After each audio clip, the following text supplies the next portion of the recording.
Black Star Network is here. Oh, no punches! I'm real revolutionary right now. Support this man, Black Media. He makes sure that our stories are told. Thank you for being the voice of Black America, Roland. Stay black. I love y'all. All momentum we have now, we have to keep this going. The video looks phenomenal. See, this difference between Black Star Network and Black-owned media and something like CNN. You can't be Black-owned media and be scared. It's time to be smart. Bring your eyeballs home. You dig?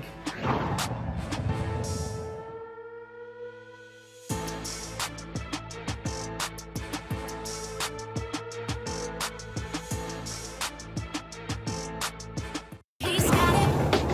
Whatever the biz, he's on it. Whatever it is, he's got the scoop, the fact, the find. And when it breaks, he's right on time and it's rolling. Best believe he's knowing. Putting it down from sports to news to politics. With entertainment just for kicks, he's rolling. It's on go, roll, roll, y'all. It's Roland Martin, yeah. Rolling with Roland now. He's funky, he's fresh, he's real, the best, you know he's Roland Martin now.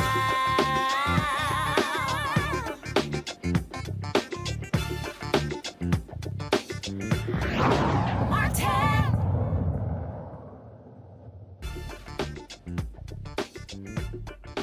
Hey, folks, today is Tuesday, July 19th, 2022. Roland Martin Unfiltered, streaming live on the Black Star Network. Busy day on Capitol Hill.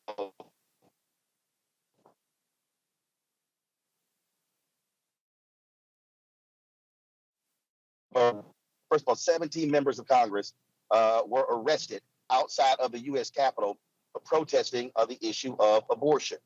And so 17 members. Now, I'm confused. I thought protesting was allowed.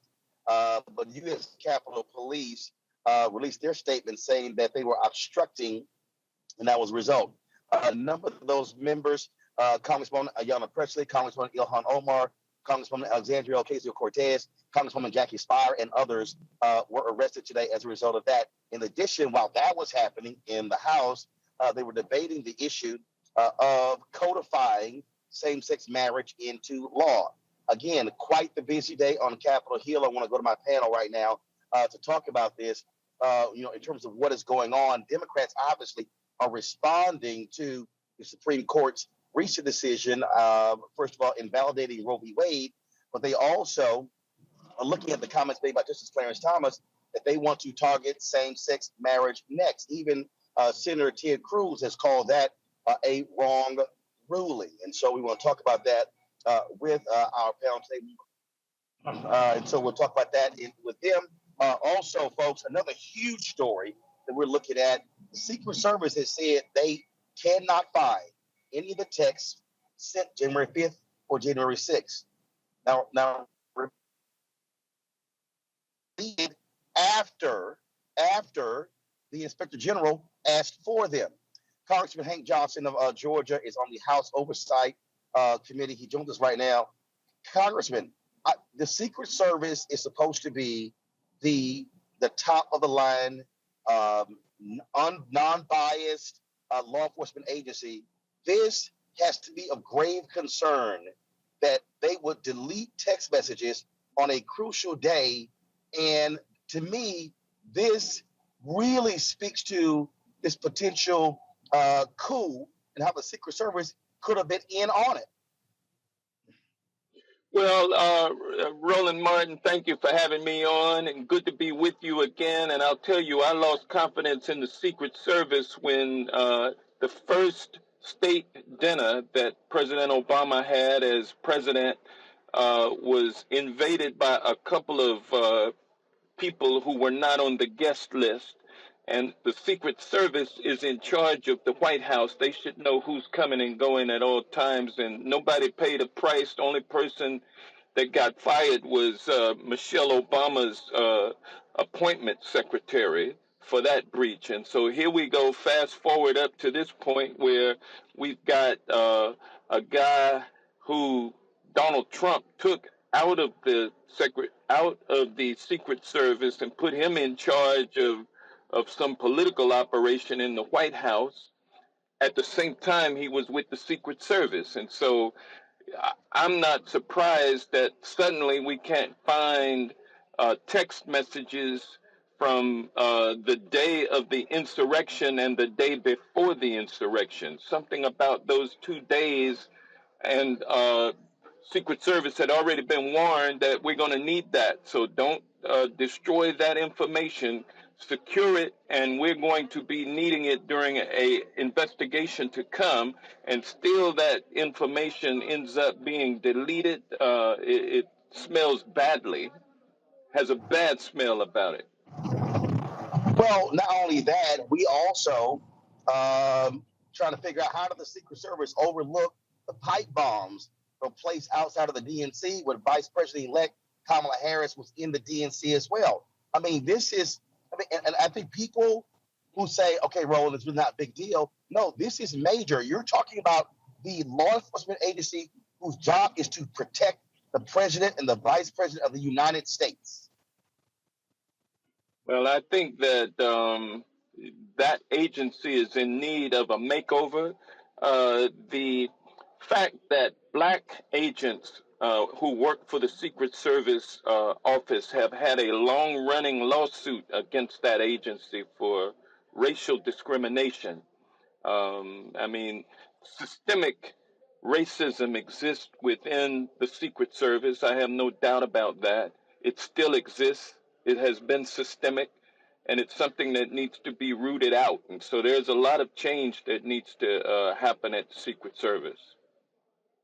I think President Biden should immediately suspend anybody who was in the chain of command on January 6th. Those people should not be in charge right now. If there were any people who were on that detail, they should be placed on desk duty. We don't know who to trust. And what bothers me is that they were deleted after the Inspector General asked for them, which means that was a deliberate act. And not only that, the National Archives is now talking about launching an investigation because any government, anything that happens on government property must be maintained. There's a law. Congress has a law that says that. And so this should scare anybody that somebody said, wipe all text messages that took place on the 5th and the 6th on one of the most crucial days in the history of this country. Well, I'll tell you, Roland, Donald Trump thumbed his nose at the law, at the rules, at regulations. He did things the way that he wanted to do them, and he did not care what the consequences would be. And so far, he has not been held accountable for that recklessness. And so people who served under him have adopted that same method of dealing. They feel like they can get away with murder and nothing will happen to them. People like Steve Bannon, who today is on trial for thumbing his nose at Congress, all the way up until last week when he decided, okay, I'll submit to an interview. Well, it's too late to do that now. And hopefully he will be held accountable in a court of law, just like so many others who ran with Trump and supported him in his efforts to obstruct our 2020 presidential election, in the attempts to install fake electors, to corrupt the electoral college system. I mean, everything that he did and those who supported him, they need to be held accountable for. Absolutely. Look, I know that you have to vote. I appreciate you taking some time to chat with us. Again, I really hope the House Oversight Committee has its own hearings specific to the breakdowns in the Secret Service. And so that absolutely needs to happen. And so we look forward to that. And we look forward to the January 6th committee hearing taking place on Thursday. Well, I tell you, Roland, that's why it's so important that even though people may be a little disappointed that we haven't passed the John Lewis Voting Rights Act or the Voting Rights Advancement Act or the George Floyd Justice in Policing Act. We've done a lot with the infrastructure bill, Infrastructure and Investment in Jobs Act, and with the American Rescue Plan that saved this country from the depths of recession. We have done so many things that if Republicans had been in charge, it would not have happened. And so it's important now that people realize that Democrats, although we haven't been able to advance the ball as far as we would like because we've dealt with two Democrats in the Senate who have obstructed us, we need to elect more Democrats in the Senate, and we need to retain our majority in the House of Representatives. So it's very important that people get out in November and vote for Democrats. And so when we do that, we'll be able to continue our efforts to get to the bottom of all of the corruption that almost deprived us of our democracy and our very liberties. Those are some things that are so very important that we need to not go and pout because we didn't get everything we want. We got to come back to the polls, do it again, do it bigger this time. And when we come back, we got 2 more years in this administration to do the things we need in order to make things work for the people of this country.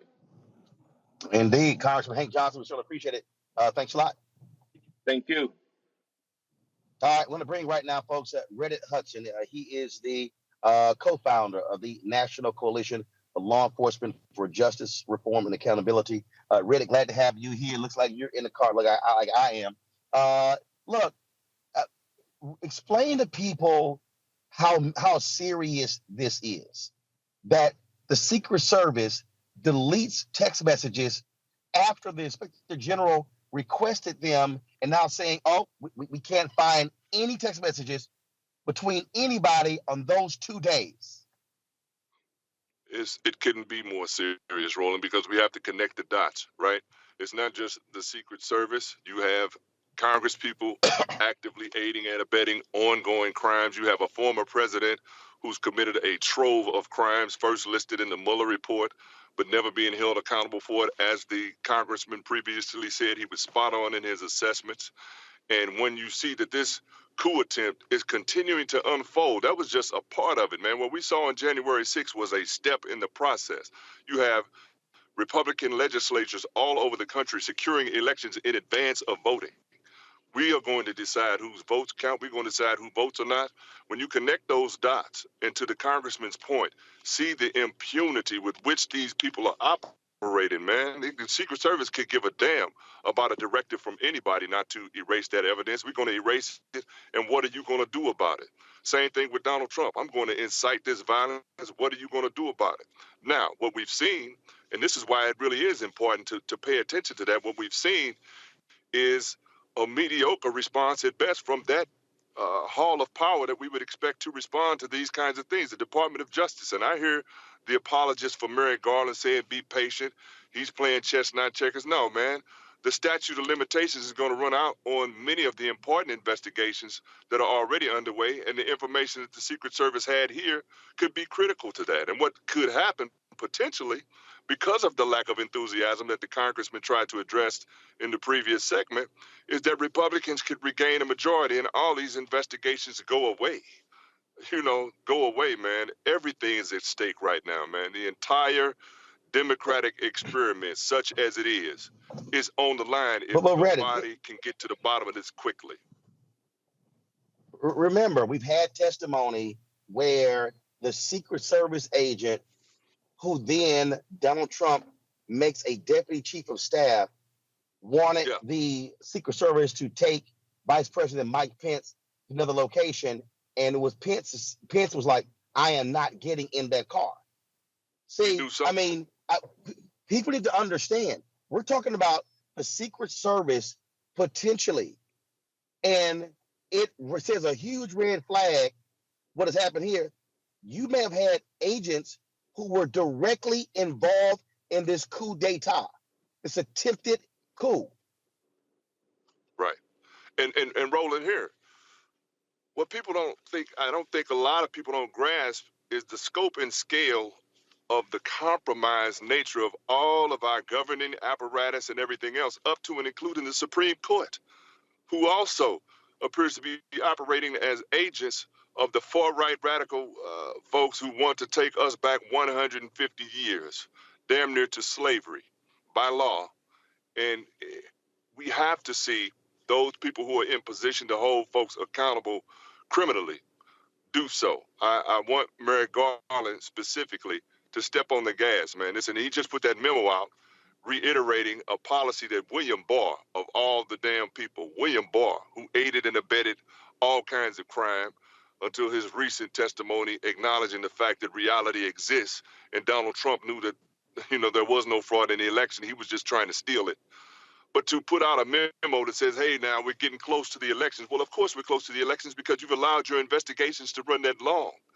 And be careful. Let's not appear to be partisan. Let's not appear to be, on one side or the other, is ultimately going to allow, inevitably, for those who are responsible for committing crimes openly to escape accountability and continue committing crimes to the point where we may not recognize this place in 4 years. Redditt, there have been countless movies done where there have been Secret Service agents who were on the take, who did things to, whether you're talking about White House Down, whether we're talking about, my goodness, the Sentinel, we can go on and on and on. When we talk about, explain to the public from a law enforcement standpoint where the Secret Service ranks in terms of hierarchy and respect. They're at the top. They're at the top, man. And what's different about it is when you have an individual agent culpable in some individual act of criminality, that's one thing. This appears to be part of a systemic challenge to democracy. And if you have compromised that agency, which is pretty much at the top of law enforcement, your responsibilities include the protection of the president and the vice president, foreign dignitaries as they arrive. I've worked with the Secret Service. When I was on the police department, we coordinated. I was in the intelligence unit for St. Louis Metropolitan Police Department. We coordinated with the Secret Service to protect Bill Clinton. That's how far back I'm going. But they are at the top, man, and they are licensed to kill. The Secret Service, man, they drive around in that big ass SUV you see following the presidential motorcade. And if they observe you to be a legitimate threat, they can raise up out of that vehicle, put you down, and keep it moving. It's at the top, man. So to see someone appointed to the staff of Donald Trump and accept the position, accept the position, which by definition is a partisan, I'm on this team position, as a law enforcement agency that historically has been characterized as a neutral actor, is more than alarming, man. It requires a response. And then goes back to the Secret Service. Hey, man, from what I understand, he's overtraining now. Overtraining in the Secret Service. It's the problem, man. It's a serious How in the problem, world which is can why you go from a Secret Service to a deputy chief of staff for Trump and back to the Secret Service? President Joe Biden should have bounced his ass day one. Hey, him, the guy over at the post office, DeJoy, all of these actors who were clearly had a role in attempting to subvert my vote and yours and take, democracy down the damn drain should have been responded to. And that is what is dismaying to so many people. And I hear people who are, quote unquote, more sophisticated thinkers and with inside knowledge talk again about being patient with the process, and you don't understand. I understand, because it's happening in real time. This is a 50-year plan that the Republicans had to walk us back, and they are, on schedule. That intensity needs to be matched by those entities, especially the Department of Justice, who can respond to it. Because me and you, short of revolution, can't respond in a meaningful and substantive way. They can and they must, because the will of the people is being stepped on, man. The Supreme Court's ruling that you were talking about at the top of your show, those people were appointed by presidents who never touched a majority of the vote. They represent a minority point of view, and they are trying to exert minority rule on the rest of us. And it's crap, man. I need to see the Democrats fight a little harder. I understand the congressman and his point, but man, take some risks. Go after somebody. Yeah. Make them pay. They would, if I the shoe was agree. on the other foot, they would kick your, yeah. If the shoe was Yep. on the other foot, they'd be frog marching some of these Democrats into the jail cells, man, in handcuffs and on camera. Indeed. Redditt Hudson, I still appreciate it, man. Thanks for joining us. Yes, sir. Have a good one, man. Yes, sir. I want to bring in my panel now to Dr. Mustafa Santiago Ali, former senior advisor for environmental justice, EPA, Dr. Avis Jones DeWeaver, political analyst, leadership strategist, Dr. Larry J. Walker, assistant professor, University of Central Florida. Mustafa, you've worked in the federal government. I don't, and again, I know there's somebody watching who's saying, all right, Ro, it's a lot of stuff that's happening in Black America. This really ain't enough. This really ain't today's lead story.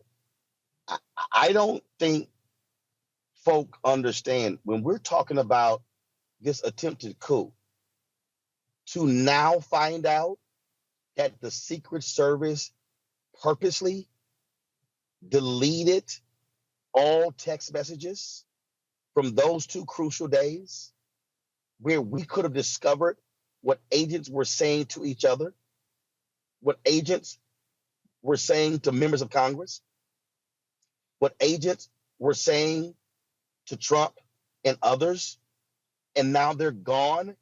This was a deliberate attack. This would be obstruction of justice anywhere else. Without a doubt. It's interesting. So let's go with the law.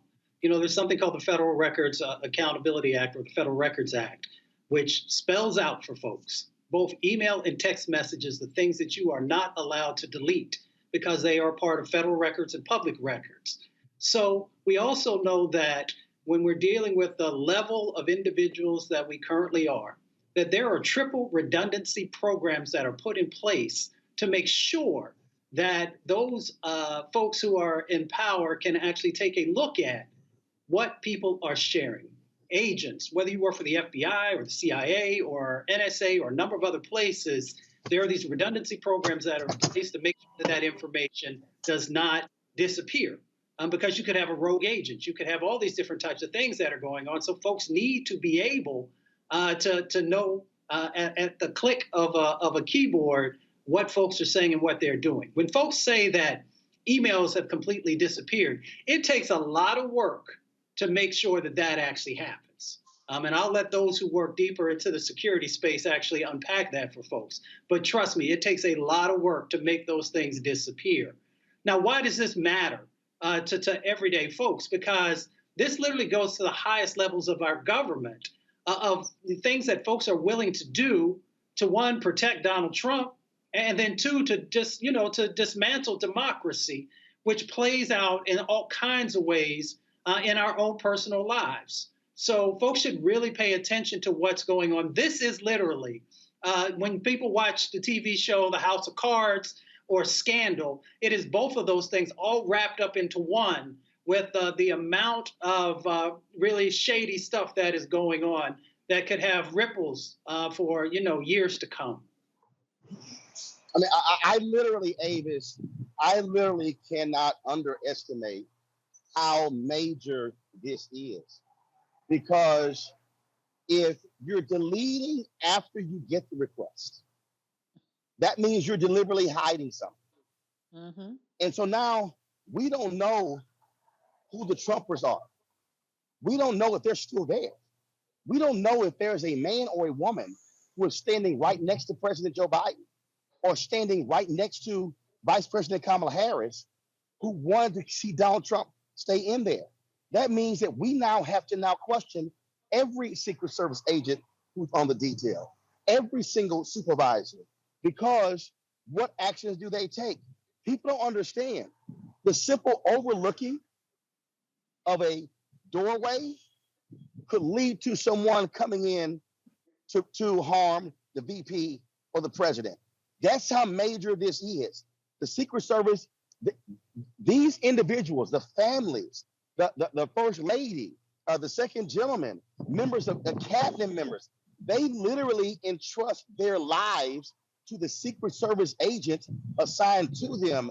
This should scare the hell out of anybody in the Biden administration, that there are Trump agents who are still in the Secret Service right now. Well, that is absolutely the case. There are clearly Trump loyalists that are still there.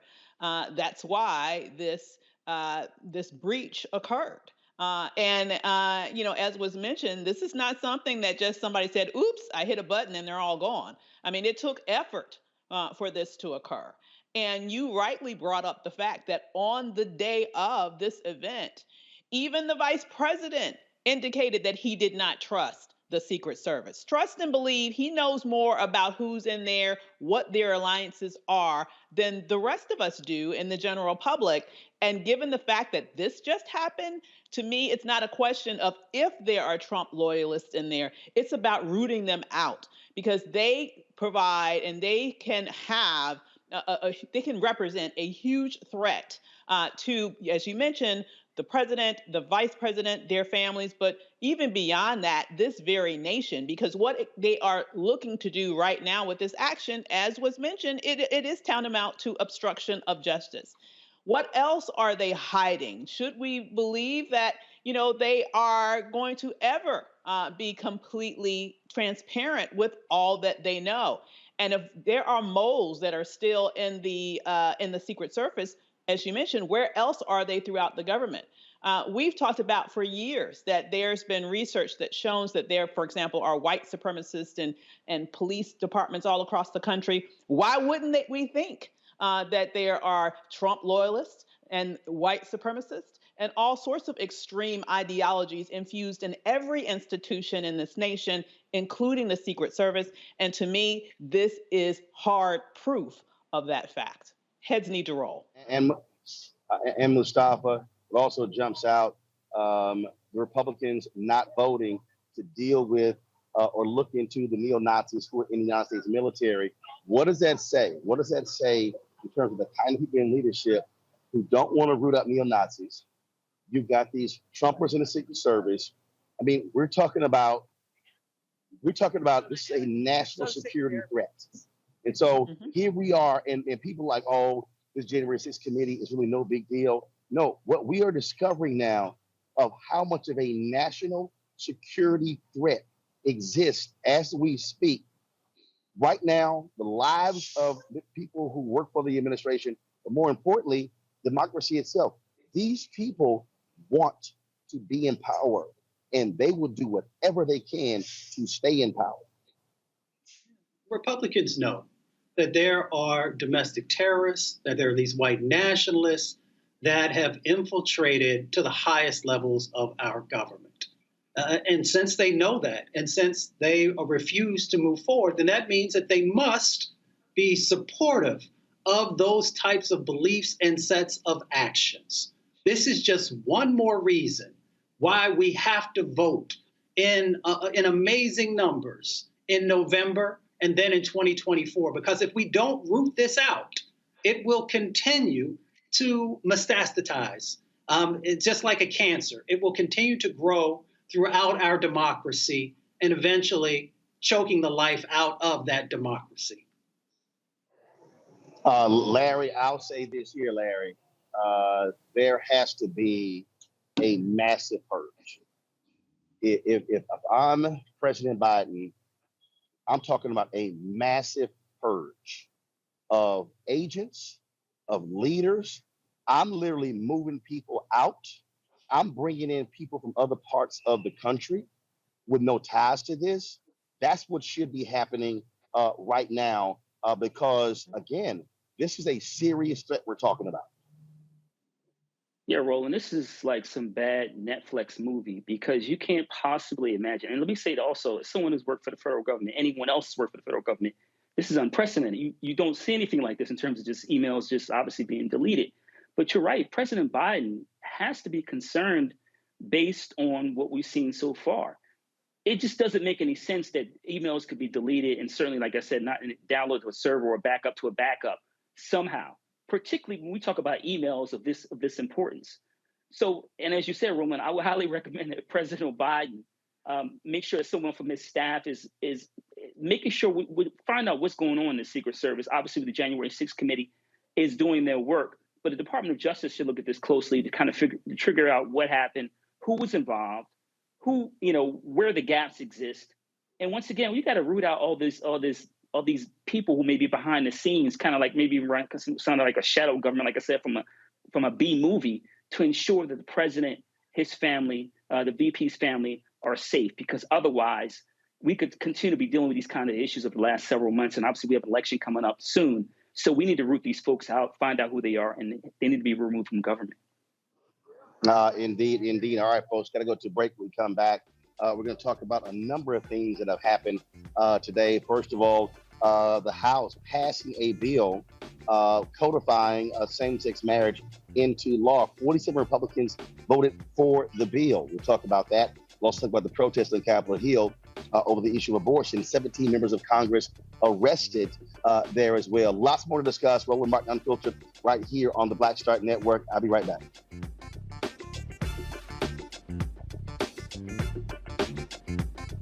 I'm Deborah Owens, America's Wealth Coach, and on the next Get Wealthy, have you heard that it's not how much you earn, but how much you keep that matters? Well, the secret to building wealth could be hidden in our tax code. That's right. Joining me on the next Get Wealthy is someone who calls herself the gatekeeper to the IRS. And she's going to be sharing the secrets and strategies you need to know, whether you're a business owner or an individual, how you can get wealthy. That's right here, only on Black Star Network. Sexy to me is the exact same feeling as running water, ever flowing. Water always finds a way to get through. And so when you know that you're sexy, there are no questions about it. It is an ever-flowing emotion. It is an ever-flowing feeling. Mm-hmm. When you question it, though, you stop the water.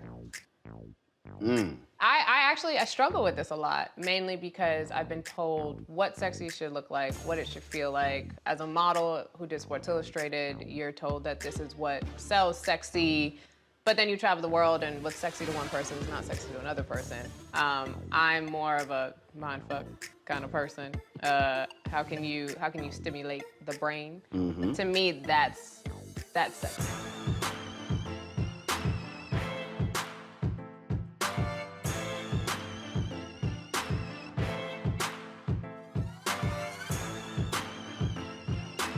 Next on the Black Table with me, Greg Carr, we connect the dots and reveal a big picture you absolutely need to see. We'll explore how all the recent Supreme Court decisions fit together, like hand in glove, with the long-standing and very patient agenda of the GOP.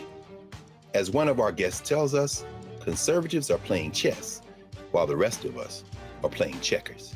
And we're getting really close to checkmate. A Black Table you won't want to miss. That's next, only on the Black Star Network. Folks, Black Star Network is here. Oh, no punches! I'm real revolutionary right now. Support this man, Black Media. He makes sure that our stories are told. Thank you for being the voice of Black America, Roland. Stay black. I love y'all. All momentum we have now, we have to keep this going. The video looks phenomenal. See, this difference between Black Star Network and Black-owned media and something like CNN. You can't be Black-owned media and be scared. It's time to be smart. Bring your eyeballs home. You dig?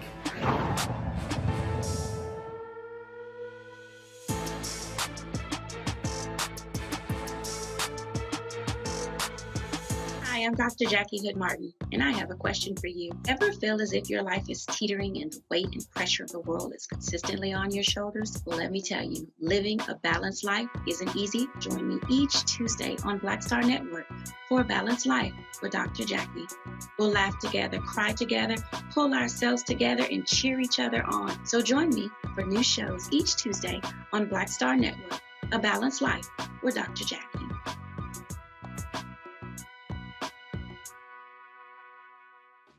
My name is Charlie Wilson. Hi, I'm Sally Richardson Whitfield. And I'm DeAndre Whitfield. Hey everybody, this is your man Fred Hammond, and you're watching Roland Martin, my man, Unfiltered.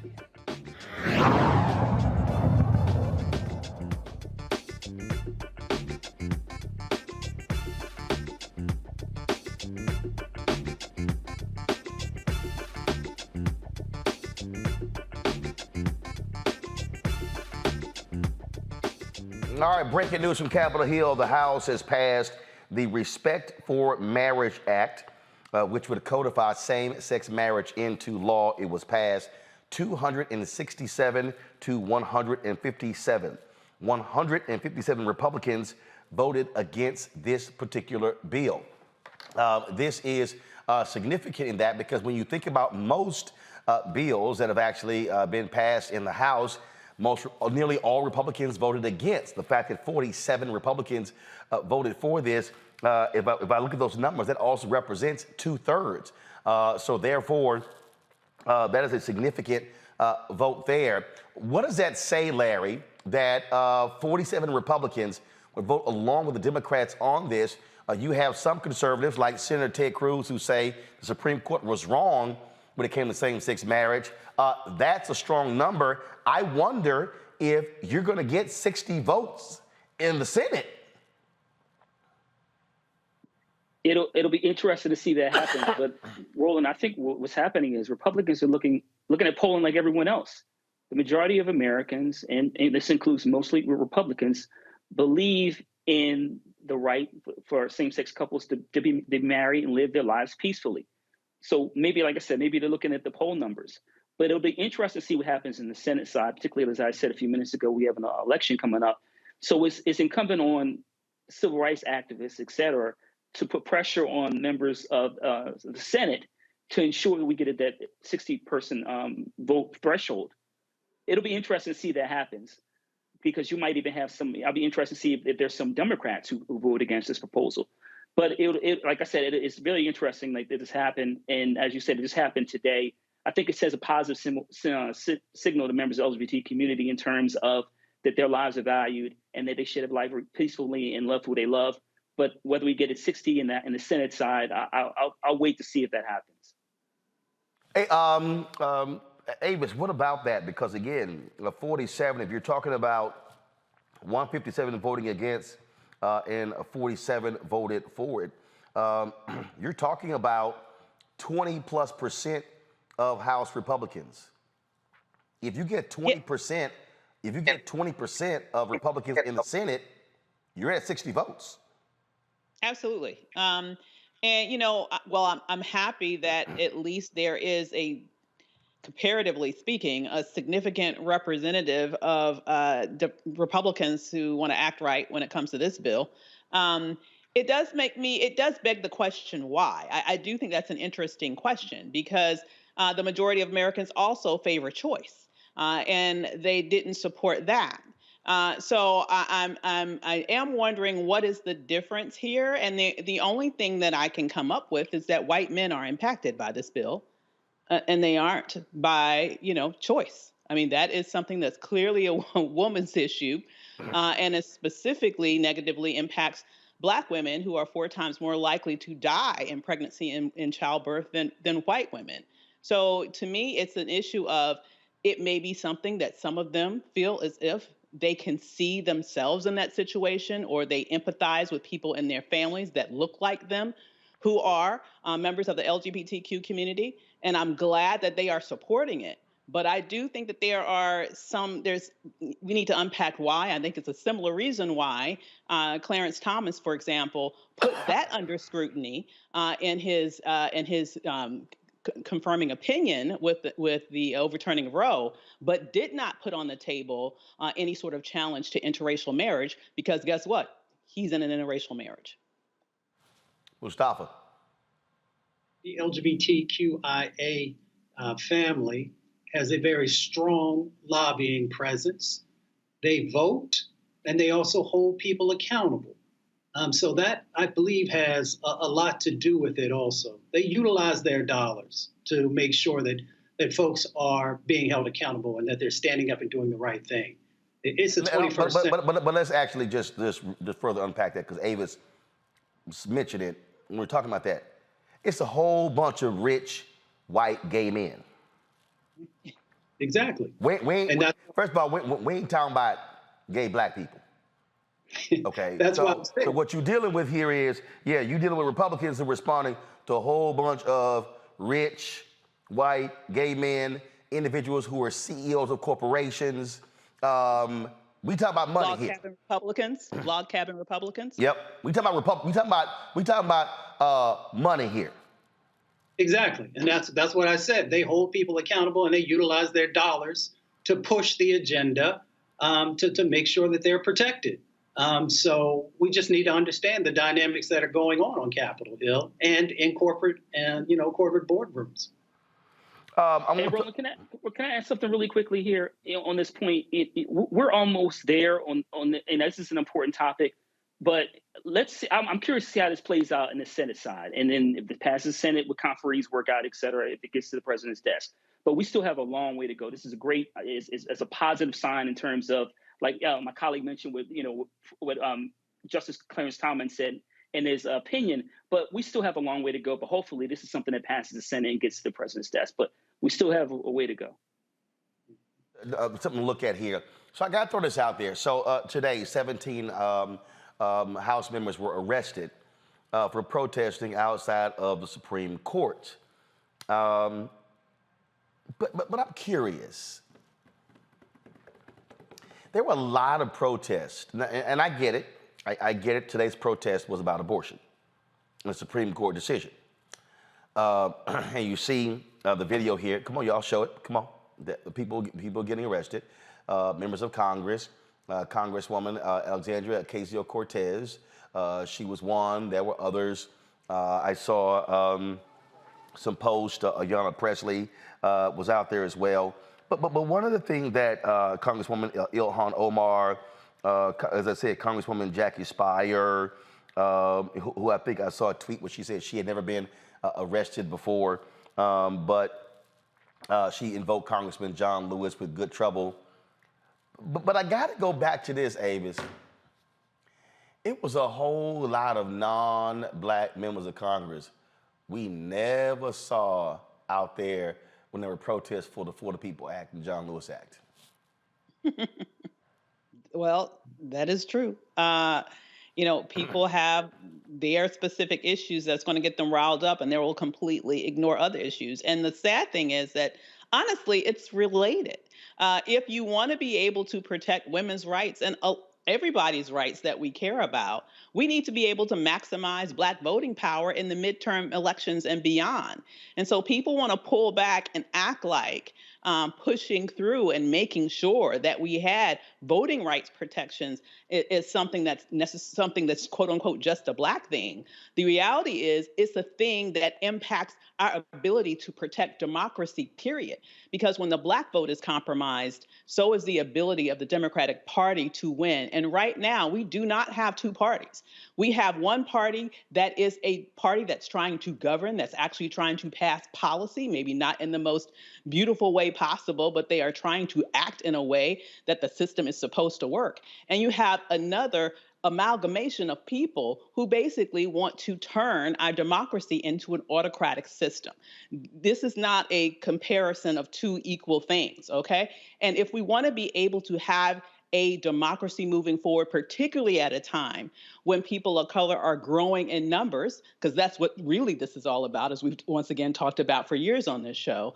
The minute that white people are seeing that they are losing their majority, and as a backlash to actually having a Black president, people have lost their damn minds, and this is the result. The other side, those who are on the left, need to wake up and understand that there is a special connection between Black people being able to vote, being able to maximize our voting power and not have that infringed upon, and they having whatever their little pet project supported, because it's our vote that's going to make sure it happens. But here's the thing, Larry. The For the People Act and the John Lewis Act, that wasn't about just Black people. And that was the point that I kept saying. White progressives, where y'all at? White members of Congress, Where y'all at? And so the problem that I had, I saw mostly black people having these protests and getting arrested. Now, the Poor People's Campaign, they had a multiracial coalition of people who were out there, but my whole deal was, don't y'all understand that if you look at the For the People Act and the John Lewis Act, those things were directly related to ensuring that you do not have the kind of gerrymandering that's going on across the country, guaranteeing access to the ballot, not just for black folks, but for young voters, for Latinos, for Asians, we can go on and on and on. And that was the thing that was bothering me, that when it came to voting, oh, that's y'all black thing. Oh, this issue of abortion, oh, well, that's all of us. Yo, that and that are tied together. It's all connected, Roland. So I want to go back to something you say all the time. We tried to tell you. So listen, you're right. Folks, when we had even a conversation, which were fighting for voting rights to make sure we have comprehensive election reform, there were a lot of people that racialized this conversation. And, it's an issue for black folks. But the bottom line is this democracy is about everyone, regardless of racial, ethnic background, your religious affiliation. This issue is about everyone, all Americans. It's about maintaining democracy. And so that urgency that we're seeing now should have been taking place months ago, and we wouldn't be in this place. But unfortunately, here we are. But you're right, Roland. And listen, this is not new for white progressives. This has been going on for decades, unfortunately, when there are issues that they perceive or dealing with, or issues that black folks have to deal with. Far too often, they've taken a step back. And then when they're criticized, then they step forward a little bit more inch by inch and then try to talk about it, have press conferences, et cetera. And what you see recently here. But the bottom line is we needed this sense of urgency, like I said, months ago. And and a lot of these progressives have waited too long. And now, like I said, when there are issues that they feel like are impacting them, now they want to get involved. But we need this, like I said, this sense of urgency consistently, because the Republican Party is likely to take back the House at a minimum in November. And then we're going to have a serious problem, not only in relation to democracy, and you can forget all the voting rights issues, but it is time for members of the Democratic Party, particularly those white progressives, to not stand on the sidelines all the time, but be proactive in terms of addressing issues that are centered within protecting our democracy. And that was the point, Mustafa, that I was trying to raise months ago by saying, hey, y'all sitting on y'all asses and not coming out here. Y'all need to understand. In fact, the targeting wasn't just to black people. I mean, I have been detailing the voter suppression for the last 2 decades. The clerk in Wisconsin who deliberately moved an early voting location because too many young white progressives were voting and moved it to a far away place with a small parking lot to purposely bring the numbers down. She admitted it. We've seen this happen as well. So when we were talking about those 2 critical voting bills, that was a direct correlation to young white progressives, suburban white voters, not just black voters. I was just talking earlier with some climate and environmental folks, and I said, if you're not protecting the vote, there's no way you're ever going to get the pieces in place that are necessary to be able to protect people's health and protect us from the climate crisis.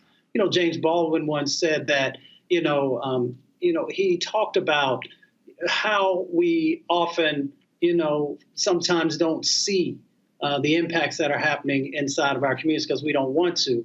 Sometimes folks who want to call themselves our allies want to be part-time allies. They only want to show up in certain situations and on certain issues. And if you're truly going to be an authentic ally, then that means that we got to walk hand in hand on all these issues that are interconnected.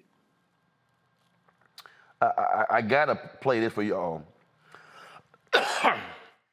This Republican, name is Matt Burke, used to be an NFL player.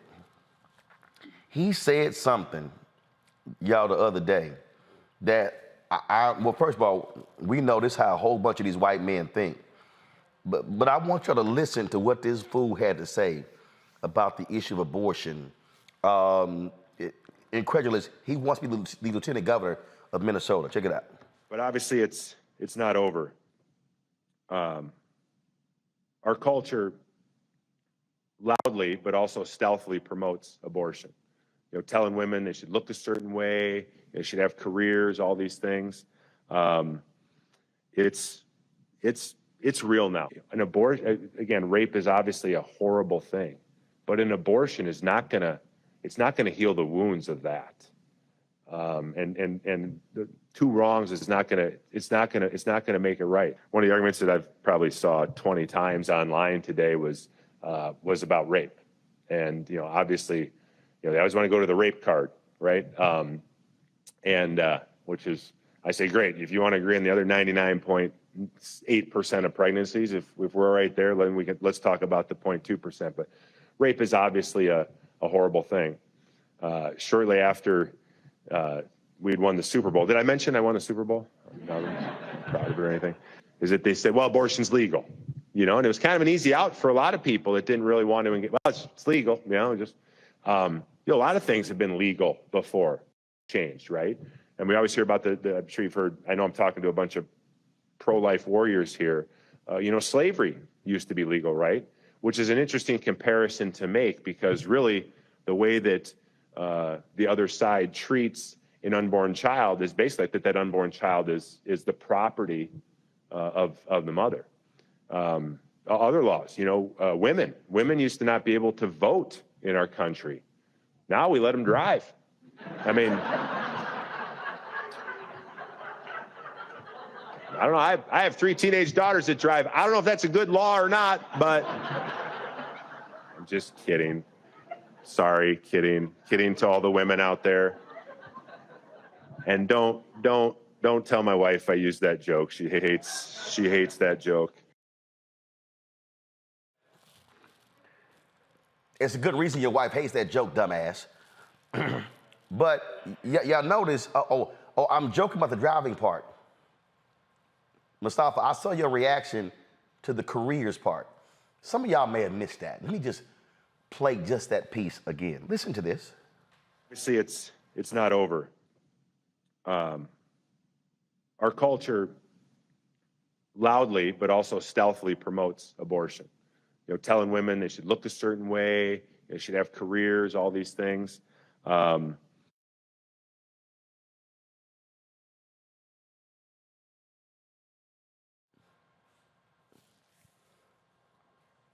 So, Avis, our society is telling women they should have careers. I don't even know where to begin with this one. Lord have mercy, Jesus Christ. Okay, Mary and Joseph. We need a whole crew on this one. Okay, so listen, a couple of things. I want to pack that into what he also followed that with slavery, because to me the two of those are connected and equally offensive. Well, slavery, obviously, that's even more offensive. But here is what I would say about that. First of all, Black women didn't have a choice about working. Let's just put that out there, okay? We didn't need a woman's movement to be infused into America's labor market. We were America's labor market from the beginning. So that it's offensive on so many levels. That's one of them. The erasure of us and our history and how we've always been here. Secondly, this issue that apparently women of all colors or sexual orientations and everything else apparently should have a man's permission to work. Apparently in his, I suppose, Leave It to Beaver style ideal is offensive. And the reality is that being able to have control over your decision of when and where you're going to have children, even if you're going to have children, really is connected to women's ability to have economic control over her life, period. In case y'all haven't noticed, raising children is expensive, y'all, okay? And so, the ability to be able to plan and time and determine when and if you're going to be a mother and how many children that you want to have is central to your ability to control your economic future, which does include work for a large number of women. We are at a point now we have about 50. I think we may even be, we're at least half of the workforce. We're huge. We're coming back into the workforce now from the pandemic. And so, you know, the bottom line is he is stuck in some time warp that does not exist anymore. That's offensive. His issue around slavery, it is also offensive and back and upside down. Because in my mind, in terms of being able to say that you own somebody else and you have dominion over somebody else's body, that is more similar to me than with what the Supreme Court has said. The Supreme Court has told women that you no longer have dominion over your own body, we do.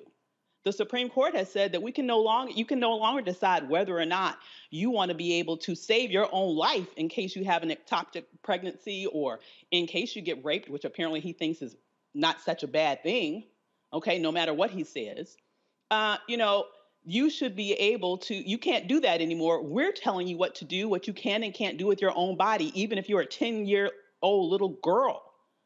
All right. So, you know, it is just offensive on so many levels, but I'm glad he said it because I think people really need to see what we're up against.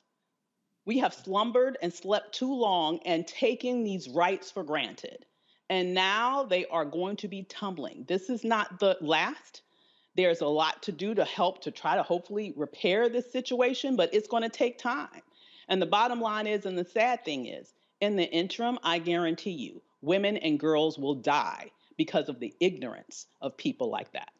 And see, the reason I wanted to play the whole clip there, Larry, is because I need people to understand. I need them to be aware. And I would hope this man's wife and his daughters cuss his punk ass out when he get home. I hope they would say, what the hell do you mean we get to have careers? You damn right. This is the 50th anniversary of Title IX. And part of the problem with Title IX conversations is that they're always about sports. Now, again, I want to link some things here because I don't think people really understand the history. Avis, when was the Roe v. Wade decision? Oh my goodness. Well, it's about 50 years ago. Right, but it was, yeah. Okay, what, 73? Yeah, something like that. Okay. Title IX was the year before. Mm-hmm. Now, everybody who's watching, I just need y'all to understand, I need y'all to understand something. Prior to 1972, women, for the most part, only job they could be were homemakers and teachers. That pretty much was it. All right, secretaries, but I'm talking about, and what people don't understand about Title IX prohibited discrimination in education. So what Title IX did, Title IX opened the professional schools to women. I need y'all to stay with me, those of you who are watching and listening. That means women all of a sudden started becoming lawyers, doctors, dentists, engineers, professors, architects, all of those professional schools. Roe v. Wade comes in 73. So what this guy is really saying, damn, y'all asses start having careers and y'all start leaving the house and now y'all don't want to have children. Now y'all get to make choices. We as white men, we were deciding for y'all what you could do. That's really what he's saying. And for those white women to sit in that room and laugh with that dumbass, they don't even realize the fool was telling them, y'all need to keep your asses at home and birth our babies and fix our dinner because we want the Mad Men world to return. That's what these folks are saying, Larry. Yeah, so Congressman, I remember the congressman when he played in the NFL and he missed a bunch of blocks with this statement. You know, the thing about this comments he made, Roland, is that politicians use this trick. When they say something offensive, they think they know it might be offensive and they tell it as a joke. So later on they can say, well, it was just a joke. But the bottom line is the congressman is looking for a time back when we talk about Leave It to Beaver. And then women had these, what he would define as, I guess, these kind of traditional roles. But I think you did a great job unpacking Title IX and Roe v. Wade and connecting it to in terms of economic opportunities for women. And so what we're seeing from Republicans is they're being honest. They're telling you up front when it comes to issues relating to women's reproductive rights or when it comes to voter suppression. They've been clear. So when it comes to not only the women that work in his office, but in terms of his district, the women he represents, you also talked about the women in his household in which he's made some offensive comments about. The bottom line is we have to begin to hold people like this responsible. He shouldn't have been able to get away with it by simply saying it was just a joke because this is offensive. And it's a 1930s, 1940s kind of mentality. And this is what a lot of these Republicans, this is what they want. They, like you said, they want women at home. They don't want them, being professors or engineers or VPs, et cetera. And we can't allow this to happen. And so voters in his district and voters nationally need to hold Republicans that have this kind of mindset, hold them responsible. If they're trying to turn back the clock and when it comes to women's reproductive rights and their ability to deal with various issues, obviously sexism in the workplace, et cetera, it's time to vote those folks out. So I need people in his district who need, if they're Black folks who are watching with other folks in his district to make sure that they're taking a stand and he doesn't get another two-year term. And Mustafa, remember, if they desire the Ozzie and Harriet days, and if they desire the Leave It to Beaver days, what were those days like for Black people? Yeah, it definitely wasn't productive times, wasn't safe times. It wasn't a time when our voice was heard. When folks say, when someone shows you who they are, believe them. I don't know what more folks need. I know I had a visceral reaction to that because when he started talking about rape and began to minimize rape, I've had folks. Okay, all right, yeah, rape is bad, but, if you have an abortion, man, that's not gonna make the pain go away. Wow. Rape is about violence. Rape is about trauma. Rape is about power. And that reminds you also of many of these actions that we have seen to date from the Republican Party. You just have to unpack the decisions that have been made on the federal level from the Supreme Court, decisions that have been made in these state houses across our nation, where folks continue to extract life and hope and possibility from everyone, but in particular from our most vulnerable. So we need to be very clear about this, that these folks are not playing. They are very serious about their agenda. They are willing to do anything to get the agenda to move forward.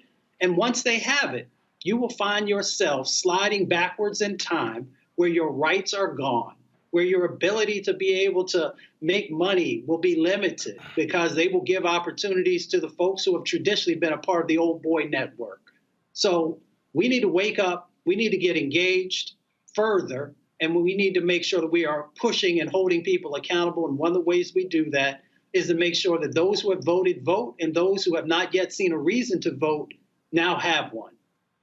Well, I keep trying to explain to people, y'all, what these folk trying to do, you really, really, really do not want to see. So don't play games come election day. I'm telling you right now. Because what these folks are doing, we don't want to see. And trust me, there are more folks like him and like those white women sitting in that room laughing and clapping right along with him. Got to go to a break, folks. When we come back, more Roland Martin Unfiltered. Be sure to download our Black Star Network app, folks. All platforms, Apple phone, Android phone, Apple TV, Android TV, Roku, Amazon Fire TV, Xbox One, Samsung Smart TV. And of course, Join our Bring the Funk fan club, where every dollar you give goes to support this show. Send your check and money orders to P.O. Box 57196, Washington, D.C. 20037-0196. Cash App is $RM Unfiltered. PayPal is R Martin Unfiltered. Venmo is RM Unfiltered. Zelle is Roland@RolandSMartin.com. Roland@RolandMartinUnfiltered.com. We'll be right back. Hi, I'm Dr. Jackie Hood Martin, and I have a question for you. Ever feel as if your life is teetering and the weight and pressure of the world is consistently on your shoulders? Well, let me tell you, living a balanced life isn't easy. Join me each Tuesday on Black Star Network for A Balanced Life with Dr. Jackie. We'll laugh together, cry together, pull ourselves together, and cheer each other on. So join me for new shows each Tuesday on Black Star Network, A Balanced Life with Dr. Jackie.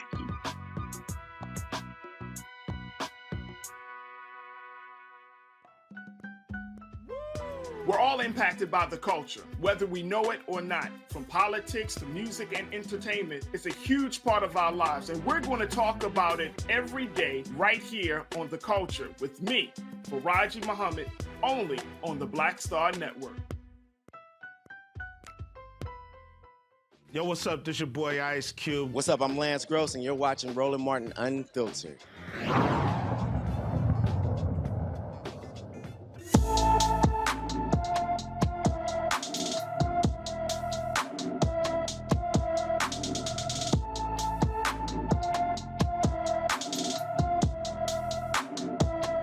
Folks, a rather disturbing story out of Oxford, Mississippi. This young woman here, a student at Ole Miss, has been missing for more than 11 days.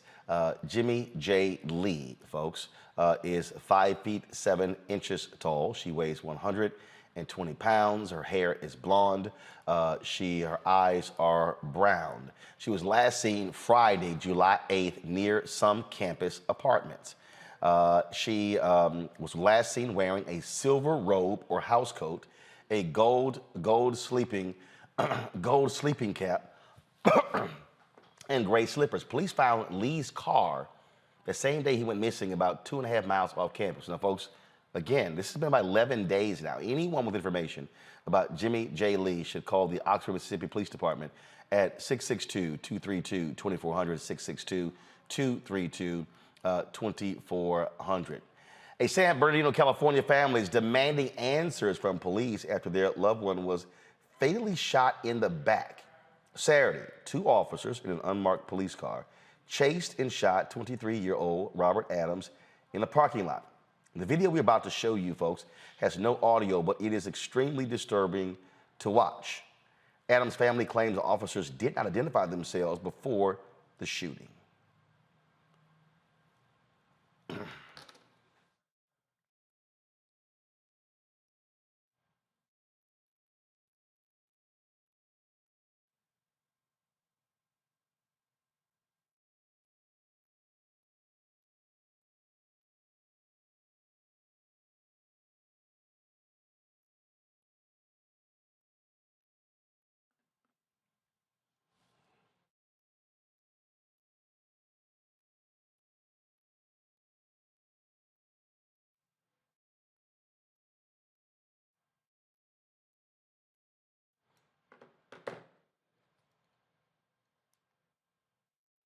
Now, again, he was shot in the back. No explanation from police.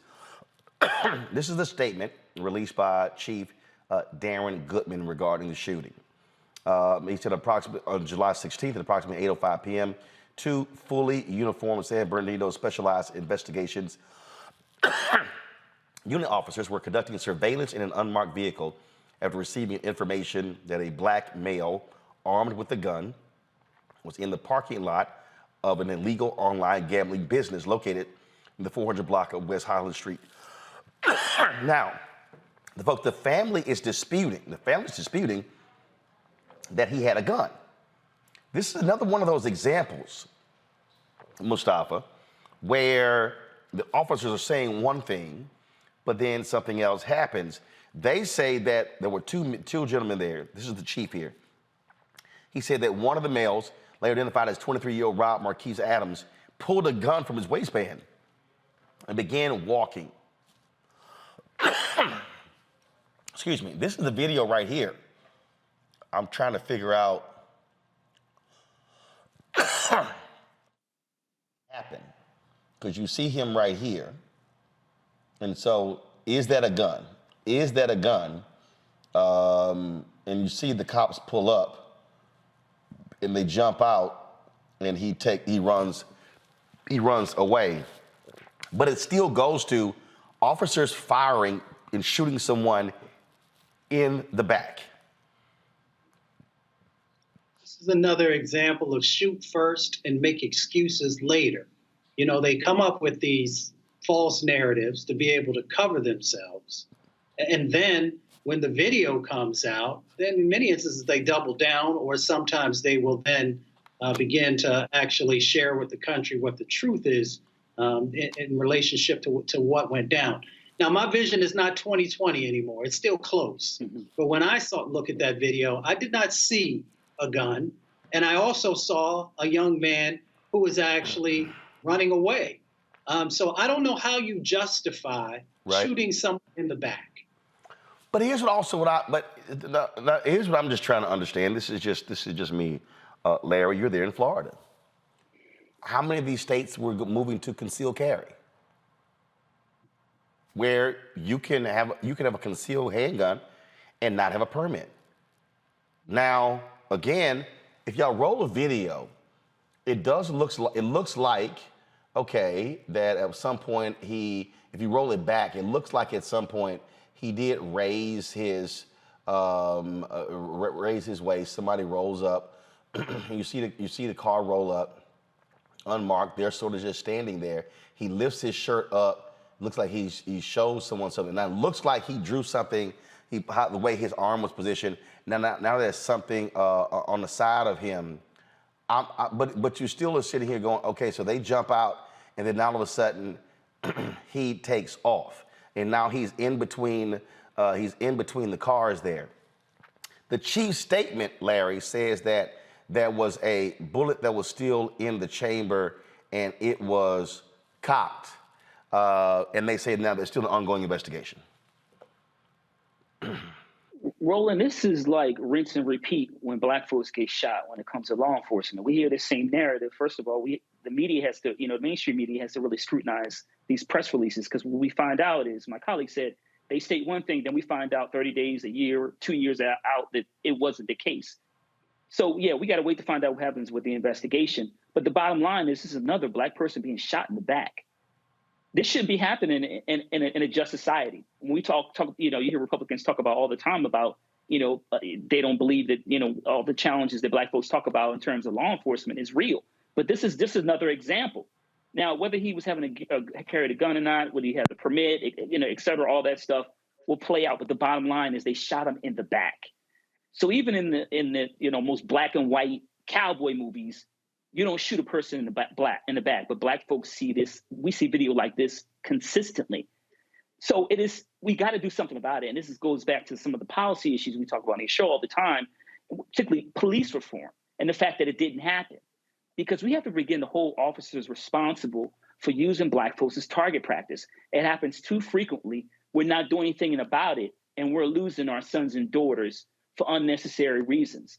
Police officers seem to forget everything they're supposed to follow in the book when it comes to engaging black folks. And we unfortunately end up dead or injured, mortally injured. And as one, as a black man and as a father, I'm tired of seeing these videos, and I demand justice.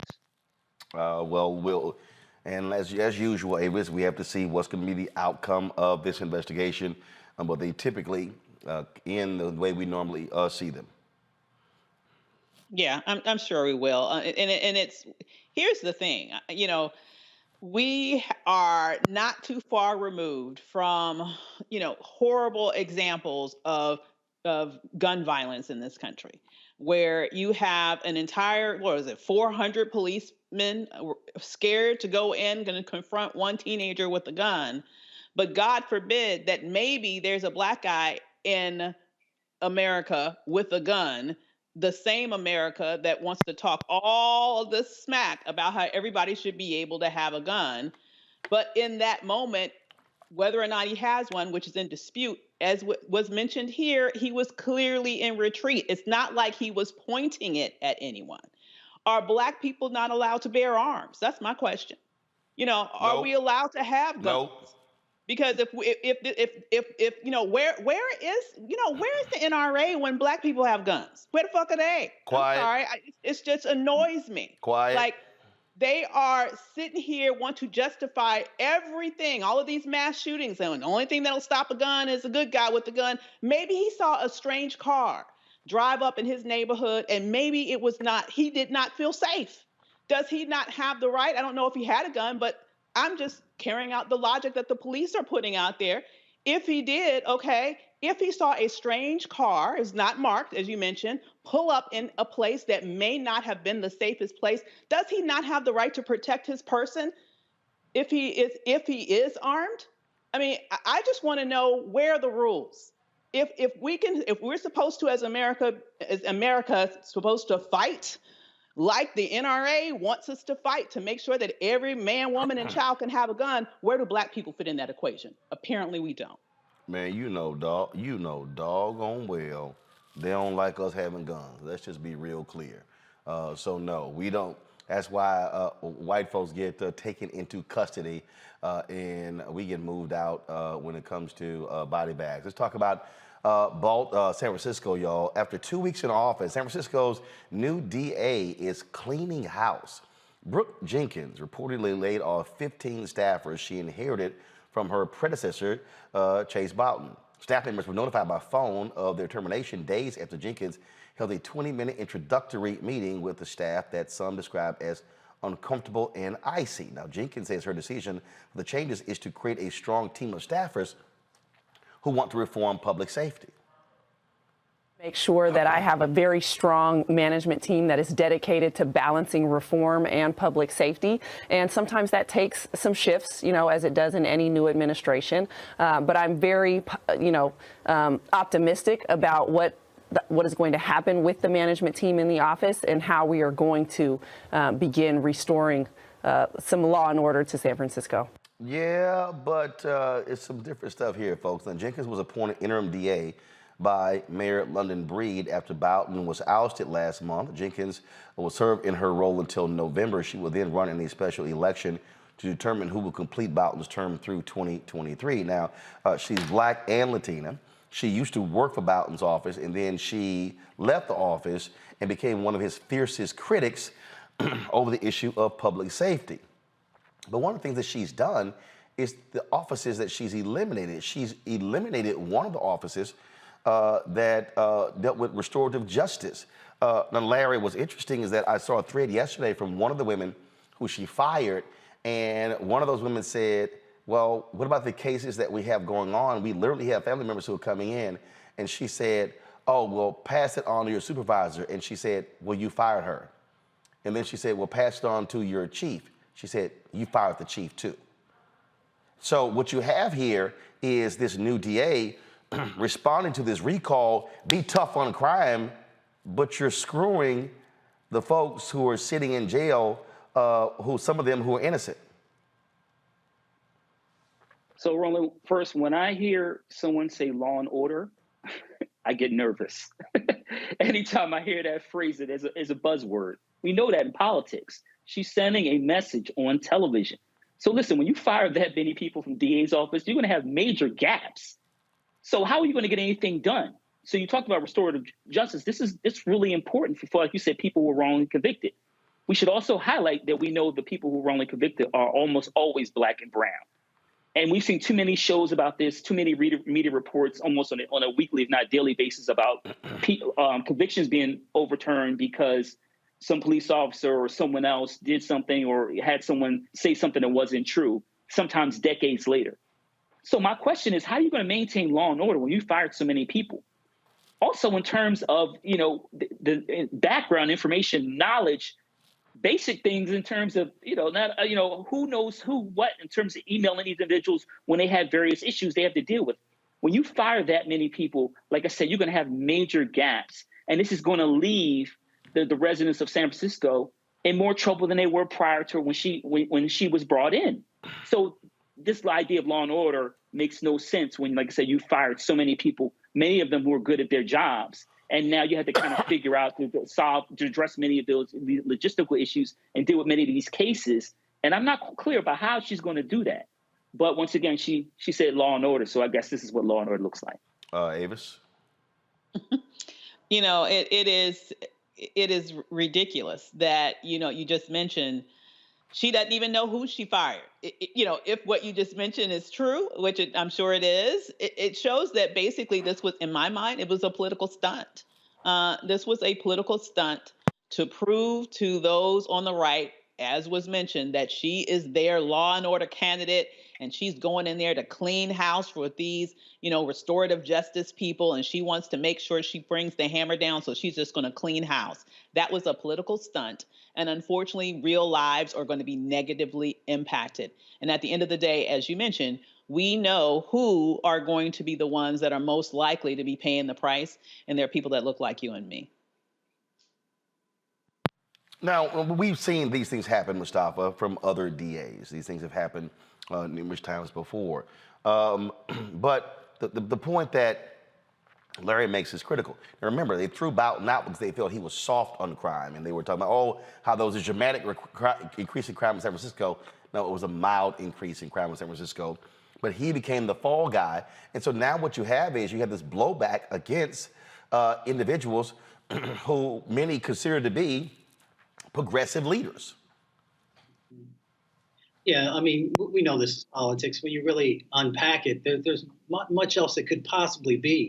You've got, what, 3.5 months until the next election? Any smart leader would make sure that you keep folks in place until after the election so that you can make critical and substantive decisions about the individuals that you would want to have in those positions. We also know that it is incredibly difficult in this moment to find talented people. So for you to leave that type of a gap with all those other types of things that we know have to be a part of your decision-making process, it leads one to believe that this is politically driven instead of being driven by the needs of the folks there in San Francisco. Well, one of the things that we have heard already is Chase Boughton said he may very well run for re-election. So we'll see what happens there in San Francisco. All right, folks, gotta go to break. We'll be back right here in Rolling Martin Unfiltered. YouTube, y'all hit the like button. Facebook, first of all, let me tell you about Facebook. Facebook, just so y'all understand, Facebook is clearly throttling our users. There are more than 1.3 million people who follow my Facebook page. Right now, if I pull up Facebook, y'all, you will see that, let's see here. I'm gonna see if I can pull it up for y'all, just so y'all understand.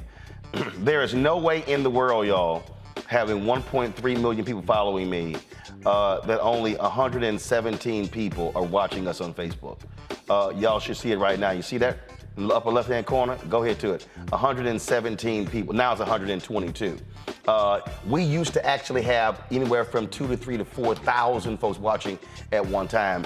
So just so y'all understand what Facebook is doing, Facebook is throttling down, and so people who have turned on their likes or who have turned on notify me when I go live, what happens is Facebook is no longer sending those notifications to them. Just, I mean, the math ain't mathing. You can't tell me that 1.3 million people who follow and then only 122 are watching. Just so y'all know exactly how these tech companies are throttling, because what Facebook is trying to do, they're trying to actually make us pay to boost to the folk who've already said we want to see rolling. So they're delivering, and I'm sending another email. I've heard from them a couple of times by saying, oh, there's a glitch in our system. Just so y'all know, when we used to go live on Facebook, we would end the day. Sometimes we would have anywhere from 50 to 75,000 views per airing. Don't happen that way. So now y'all understand why I created the Black Star Network app. So the reason I created the Black Star Network app is so we don't have to deal with this type of nonsense. And I see right here, Alvin Richardson says, yeah, I don't get my notifications. I got a number of people who are saying that right now. Let's see, Darla Broden, who is on here, says anniversary follower, haven't gotten a notice in months. Sharon Cochran says, yeah, no notifications. I just have to pull it up. You know, let me just grab a screenshot of this. So I can't wait to sit here and see what the Facebook folk got to say about that one. So just so y'all just understand what's going on here. So the reason we created the Black Star Network app, so we are not dependent upon these platforms. That's why we want you to download the app, because see, if we can move our 1.3 million people over from Facebook to the Black Star Network app, and if those 1.3 million people who are following us on Facebook download our app, trust me, it's a game changer. And so please go to your Apple phone, your Android phone, your Apple TV, Android TV, your Roku, your Amazon Fire TV, your Xbox One, Samsung Smart TV. You can watch this show every single day by virtue of our Black Star Network app. And please support us in what we do, joining our Bring the Funk fan club, P.O. Box, senior checks and money orders to P.O. Box 57196, Washington, D.C. 20037-0196. Cash App is $RM Unfiltered. PayPal is R Martin Unfiltered. Venmo is RM Unfiltered. Zelle is Roland at RolandSMartin.com. We'll be right back. Next on the Black Table with me, Greg Carr, we connect the dots and reveal a big picture you absolutely need to see. We'll explore how all the recent Supreme Court decisions fit together, like hand in glove, with the long-standing and very patient agenda of the GOP. As one of our guests tells us, conservatives are playing chess while the rest of us are playing checkers. And we're getting really close to checkmate. A Black Table you won't want to miss. That's next, only on the Black Star Network. Sexy to me is the exact same feeling as running water, ever flowing. Water always finds a way to get through. And so when you know that you're sexy, there are no questions about it. It is an ever-flowing emotion. It is an ever-flowing feeling. Mm-hmm. When you question it, though, you stop the water. I struggle with this a lot, mainly because I've been told what sexy should look like, what it should feel like. As a model who did Sports Illustrated, you're told that this is what sells sexy, but then you travel the world and what's sexy to one person is not sexy to another person. I'm more of a mindfuck kind of person. How can you stimulate the brain? Mm-hmm. To me, that's sexy.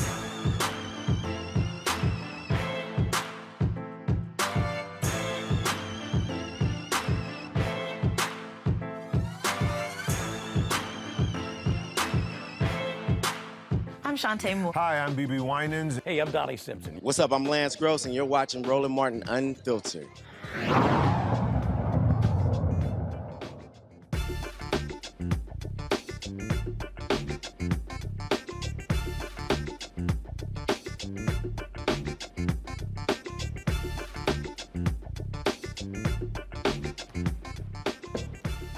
So you have these Republicans in Congress who they really hate electric vehicles. They really hate sustainability. They hate those different things. And so today there was a congressional hearing, and they were talking about transportation infrastructure. Well, this idiotic congressman from Pennsylvania, one of the MAGA folks. Remember, he was the one who was trying to find those electors? Yeah, Scott Perry. So he decided to be a smartass. And this is what happens when you prepare.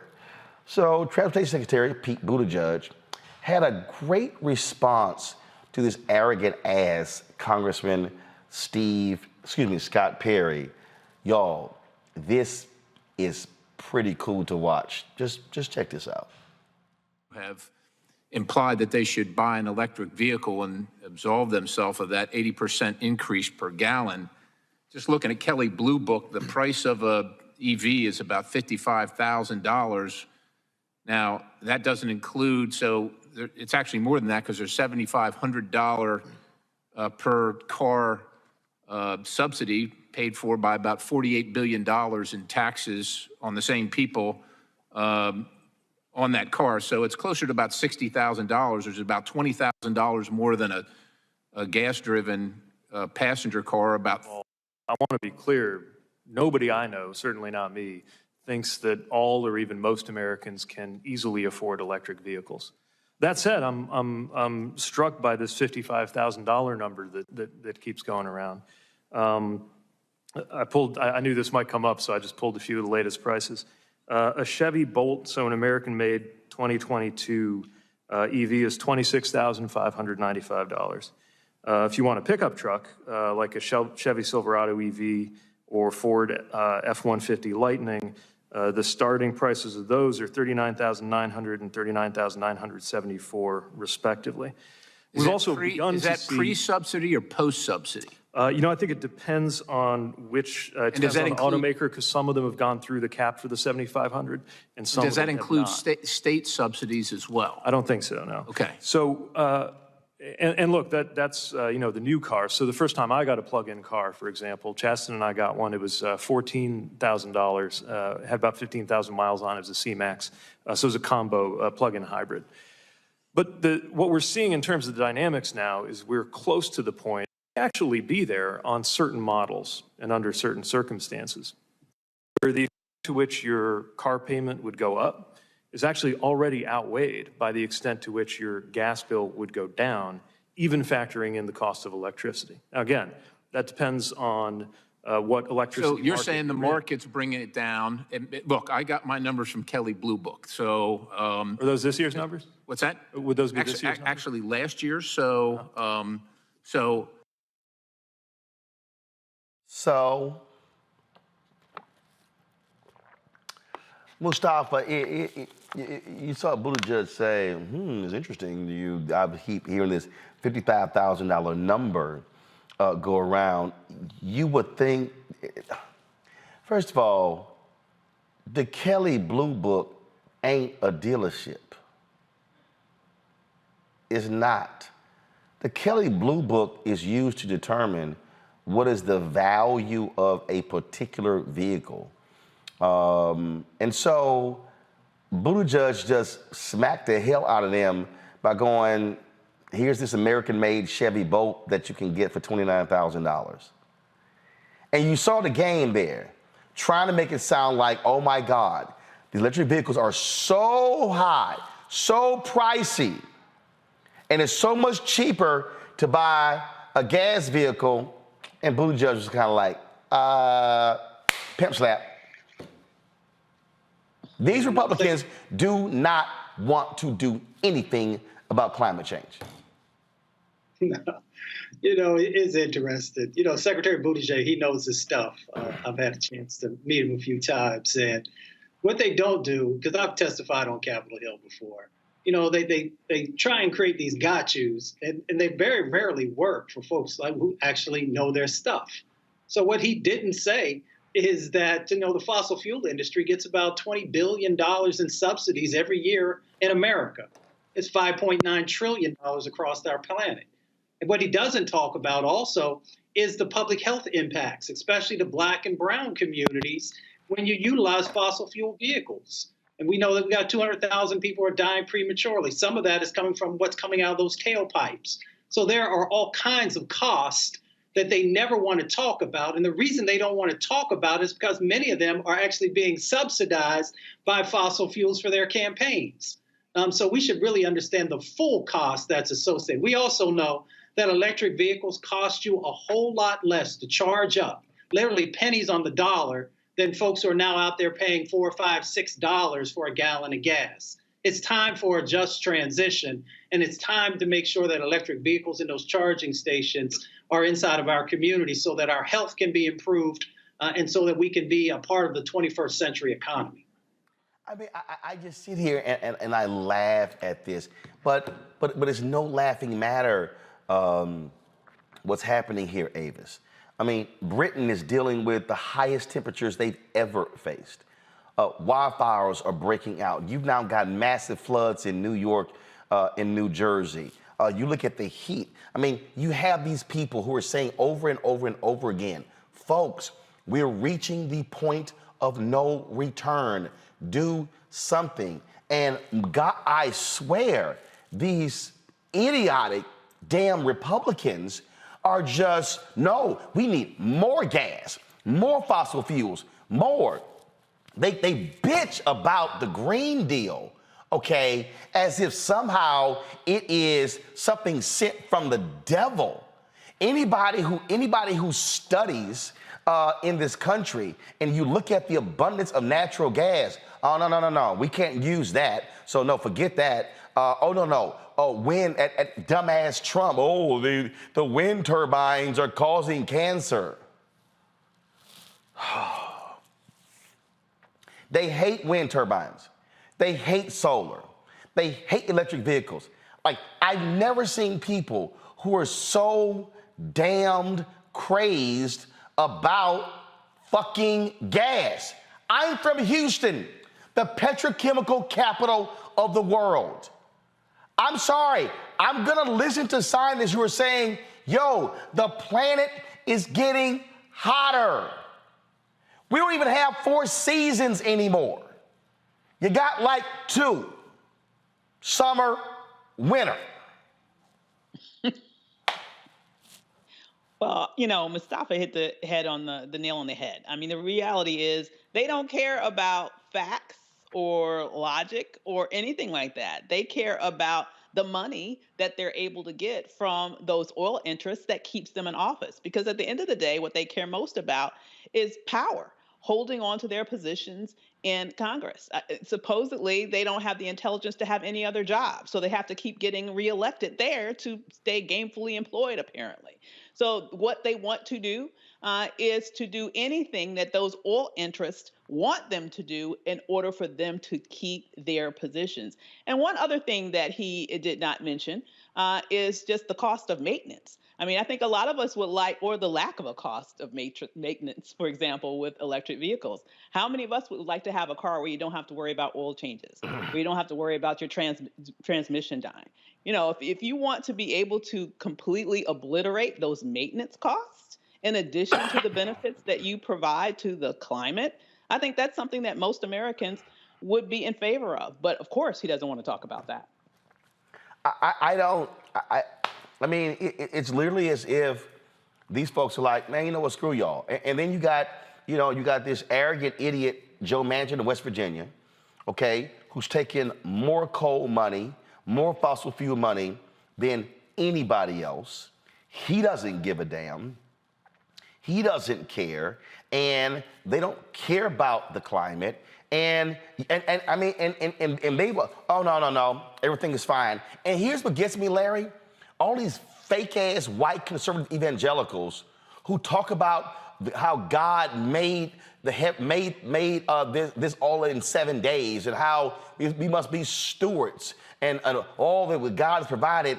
And I'm like, so damn the thing that y'all say he made? Damn the thing that we talk about? And that's the whole deal. So how can you sit there and talk to me about what God created, but then your God are fossil fuels? Your God is money. And then there's this whole deal, oh my God, that's gonna be too costly. But then when something catches on fire, then when they're in floods, and now you gotta have emergency relief from the billions, that's the same money. And so it's as if in this country, let's just wait till stuff blows up, catches on fire, and then just gets destroyed. Then we go, yeah, I guess we're gonna go ahead and you need to work on fixing that. So Europe is burning, as you mentioned, as we speak, Roland. And overall, nationwide, every country is watching, the average temperature go up year by year. You said earlier, researchers saying we're almost reaching to a threshold where it's going to be too late. And it's going to be like some, post-apocalyptic, movie you might see on a Friday or Saturday night.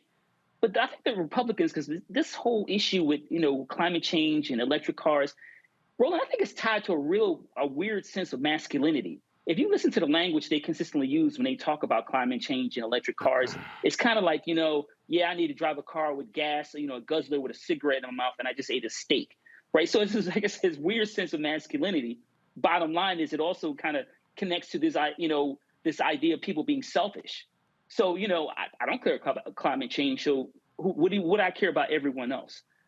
But the scientists have proven that, once again, temperatures throughout the world are going up. You can turn your TV on, visit, state next to you, go to another country, and there's same issues regarding talk about basically 2 seasons, summer and winter. So what are we going to do about it? We have to take necessary drastic steps. And so the secretary was prepared to answer this question. There were always gotcha questions in these congressional hearings. I've seen them more times than I can count. He was prepared. I was glad to see that. But the bottom line is Republicans got to shift from, like I said, from this strange sense of masculinity. They need to understand that climate change is real. Electric cars are important and also can create jobs and help the economy thrive.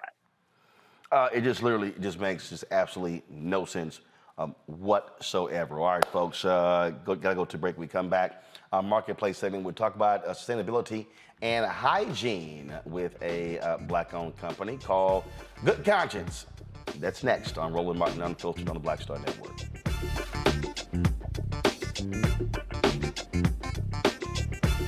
Hi, I'm Dr. Jackie Hood Martin, and I have a question for you. Ever feel as if your life is teetering and the weight and pressure of the world is consistently on your shoulders? Well, let me tell you, living a balanced life isn't easy. Join me each Tuesday on Black Star Network for A Balanced Life with Dr. Jackie.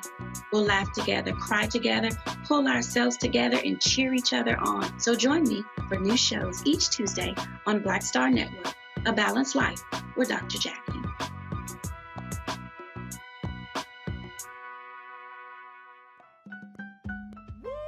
We're all impacted by the culture, whether we know it or not. From politics to music and entertainment, it's a huge part of our lives, and we're going to talk about it every day right here on The Culture with me, Faraji Muhammad, only on the Black Star Network.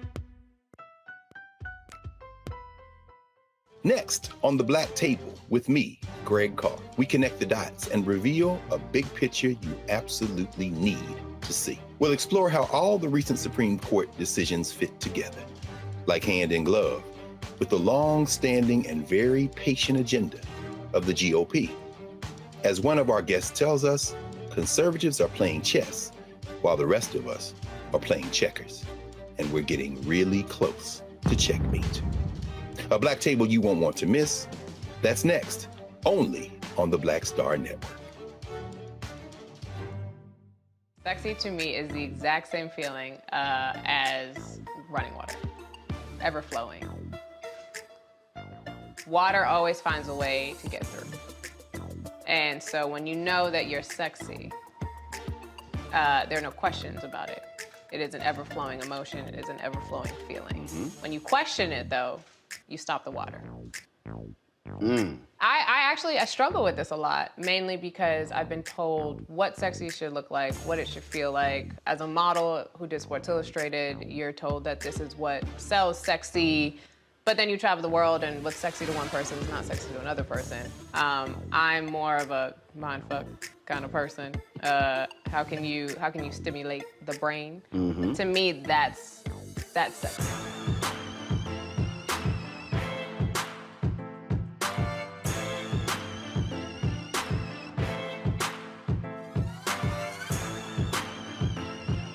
Hey everybody, it's your girl Lunel. So what's up? This is your boy Earthquake. Hi, I'm Chaley Rose, and you're watching Roland Martin Unfiltered.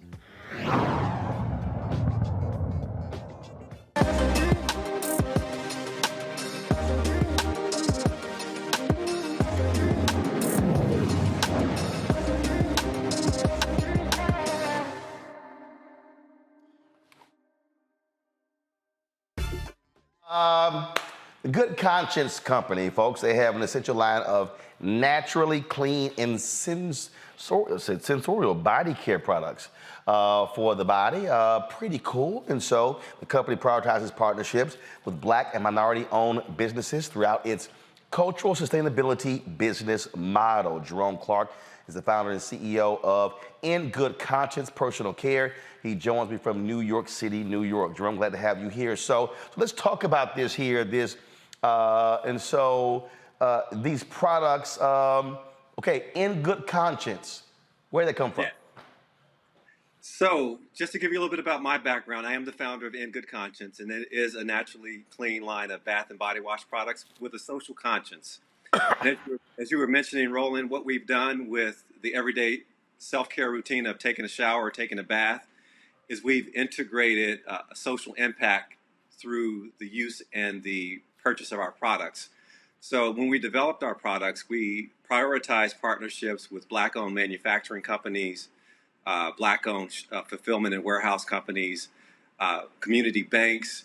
So as you are purchasing our product, you're really impacting not only In Good Conscience as a brand and as a business, but also our business partnerships that we work with along our value chain. And then on the back end, we're also partnering with a nonprofit community partner in my hometown of Tulsa, Oklahoma, Black Wall Street, called the Tulsa Dream Center. And a portion of our proceeds go back to that nonprofit organization that is doing a lot of great work in the historic neighborhood of North Tulsa, Oklahoma.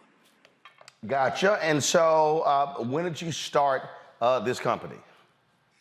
Actually, I started this company during COVID. So I had a lot of time. I was making the shift out of corporate America, and I was working on a concept for my own personal care line. Again, working with companies like L'Oreal, Revlon, over a 12-year career in those types of organizations.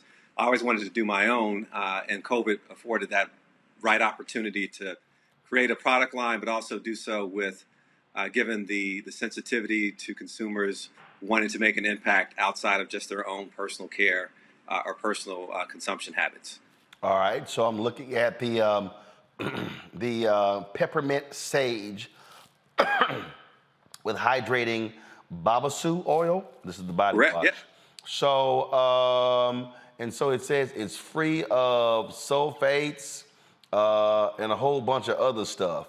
So explain that. So for those of people who don't, like just what's natural. So explain that. I'm sure Mustafa, Mr. Environmentalist over there, I'm sure he know. I bet his whole house is full of natural, sustainable stuff.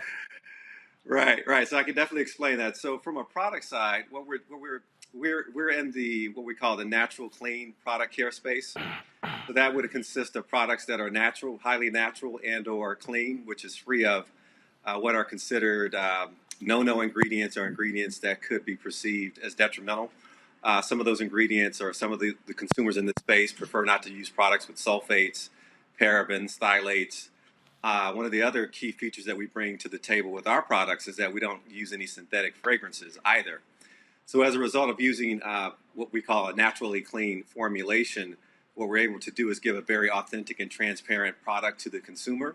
That means that you know exactly the ingredients that are included, including the fragrance, and you know exactly what those ingredients bring to the table in terms of the performance that you get through your daily body wash routine.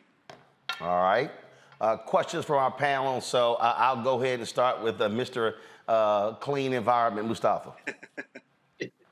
Well, thank you, brother, so much for creating this. And thank you for also not putting formaldehyde, which some folks don't realize is often in a number of products that are out there.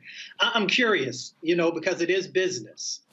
So how are you able to compete with those who will put, junk into products and be able to have that superior product that you do? So that's a very, very good question, I think, because, the natural ingredients are definitely more expensive, natural fragrances, and plus we give back through our partnerships. So you will find us that we're a bit probably higher than some of your typical products like Dove or Dial or the bar soap segment. Our products are priced at $12.95, and we sell our products on our direct-to-consumer website, which allows us to take some free reign in terms of our margins, in terms of how we make a profit in that regard as well. So it's really having that direct-to-consumer model, really being able to leverage that to really keep the competitiveness of the brand. And as we scale, we'll look to go into other retailers that are also offering similar products like Whole Foods or Ulta, where they have a category of products that are also playing in the same territory in terms of the natural ingredients and the clean formulations. But however, what we'll bring to that table is the socially conscious mission with how we're contributing and giving back to community. Avis? I love this because it just seems to be a win-win-win, as you mentioned in your final point about the social good aspect of your company. I also love the fact that this is something that is healthy for us. I think so often we forget that a lot of the stuff that we buy over the counter, put on our bodies, put on our face every day are filled with, honestly, carcinogenics. It's killing us, in other words. What could you share about how your product is literally a safer product for us to use, especially something that we do every day? We want to make sure that we are not only clean, but healthy. I don't Sure. wash their ass every day. Let's just, but I hear you, but let's just go ahead. I'm sorry, go ahead. So yes, it starts with that for sure, Roland. Definitely starts with having the right hygiene habits. But we've intentionally tried to stay away, or we stayed away from the ingredients that are known or often associated as carcinogens or things that may disrupt the natural system of how you process and putting things on your body and washing them off, making sure that there's no harmful chemicals that could be left behind, and also formulating to the point where our products don't cause any harmful effects to the environment as they're rinsed down the drain, or also if there happens to be a spill in the environment, there's no damage within that regard as well. So it's really just making sure that we are cognizant of how this landscape is changing in terms of clean beauty, understanding those ingredients that are that come up throughout time. But we know at this point that we've created a product that is very well within that clean beauty standard, and we're happy to be able to bring a product like this not only to our community but also to a broader community as well. But again, with that greater impact coming back to our community. Larry. So I have two questions. The first one is, I know your business is fairly new.